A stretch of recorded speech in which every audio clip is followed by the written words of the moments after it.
One does not live on bread alone, but on every word that comes forth from the mouth of God. One thing I seek, to dwell in the house of the Lord. Blessed Friday, everyone. We praise and thank you, dear God, for another day of life. We praise and thank you for the gift of love, the gift of family, of community, of belongingness, and the gift of today. Thank God it's Friday. Today, in the Gospel, we are being reminded again about the multiplication of bread. Maraming beses na natin narinig ito and marami ng klase ng pagninilay ang ating nagawa. Paano ba yun? Yung una is, di ba, merong bata na nag-share ng kanyang bread at fish at yun ang minultiply ni Jesus. Isang point of reflection is, ikaw ba? Willing ka ba mag-share? Kasi mangyayari lang naman ang multiplication of bread kapag ikaw ay gusto mong magbagi na magugulat ka kasi si Lord unending pala yung pwedeng gawin, di ba?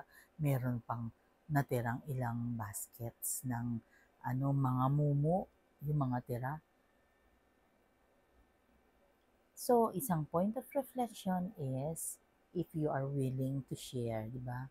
Kaya nga kapag sinasabi, when we share, we multiply the blessings. Parang when we share the joy is tripled. Ganon din sa sharing. Kaya, in reality, there is multiplication of bread because people would like to share. That is just one side of the coin. Ang sumunod naman is, si Jesus, kaya niya pinapakita about the multiplication of bread is gusto niyang ipaalala palagi sa atin kung gaano siya ka-generous at kung gaano niya tayo kamahal. Imagine, kapag ikaw ay wala, kung yung mga ibon hindi nawawalan ng kakainin, ikaw pa kaya na taong nilalang niya na mahal niya. Napakaraming patotoo sa aming buhay kung saan feeling mo hindi mo kayang to make both ends meet, pero sa totoo lang, sobra pa yung naibigay niya sa'yo. Hindi naman talaga kinakailangan maging abundant o sobra-sobra. Just enough is okay. Kasi hindi naman tayo nabubuhay para mag-splurge. Nabubuhay tayo para maging channel of blessings. So kung meron ka, share it to others. Magugulat ka. Yung binigay mo, triple nun, babalik sa'yo. Huwag mo hayaang mapanis ang mga pagkain o ang mga goods sa iyong cupboard o kaya ay sa iyong ref. Yung iba, pinababayaan mag-expire ang mga chocolates sa kanilang refrigerator o sa kanilang cabinet. Hindi na lang i-share para maraming masaya. Diba napakaganda na marami kang napaligayang mga tao kaysa hinord mo ang mga bagay pagkatapos ayaw mong pamigay lahat ng sugar nasa system mo. Diba?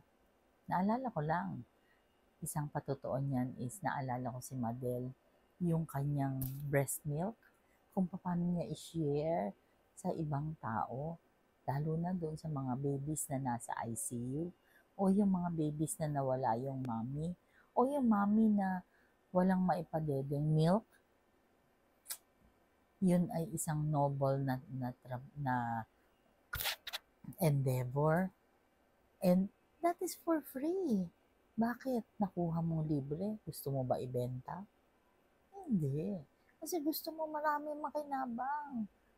Out of love, out of generosity, out of God's love, you share the blessings. Let us pray. Lord God, we are sorry for our sins, either of commission or omission. We pray for healing, healing of those who are sick, those who are requesting for prayers, and those who are praying with us right here, right now. Panginoon, Ikaw po ang manguna sa lahat ng aming gawain. We offer everything to you, dear God. Be with us always and in all ways, and allow your presence in our lives to manifest. Dear God, I lift up to you the Marriage Encounter Weekend Seminar of SGA Prayer Group tomorrow. Ikaw po ang manguna sa gawaing ito. Please bless all of those people who will be part of this ME Weekend Seminar.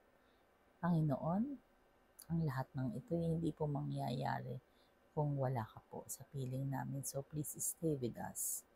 We are nothing without you, dear God. All this we pray in your mighty name through the intercession of our blessed Mama Mary. Amen. Blessed Friday once again. God bless us all.